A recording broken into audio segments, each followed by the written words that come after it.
Commissioner గారికి నా పేరు ఎస్పీ రవికాంత్ వార్డ్ నెంబర్ 28 నుంచి రావడం జరిగింది. ఇంతకుముందు కూడా కౌన్సిలర్గా కంటెస్ట్ చేశాను. మా యొక్క వార్డులో ఈసారి 3 నుంచి 350 వరకు ఓట్లు అదనంగా రావడం జరిగింది. అది వేరే వార్డుల నుంచి వచ్చే ఎక్స్ట్రా ఓటర్స్ అనేది యాడ్ అయ్యారు. వాళ్ళు వార్డుకి సంబంధించిన వాళ్ళు కారు కూడా. దీనికి మేము ఒక డిమాండ్ ఏం చేస్తున్నామంటే ఆ ఓటర్ని మీరు తొలగించాలని కోరుతున్నాము. మా ఒక డిమాండ్. ఎందుకంటే మా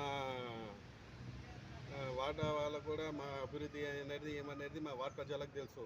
అదనంగా వాళ్ళు బయటికి వెళ్ళి తీసుకొచ్చి ఎక్స్ట్రా ఓటర్లను యాడ్ చేసి ఏదో చేయాలని చూస్తున్నారు. అది మేము ఖండిస్తున్నాము.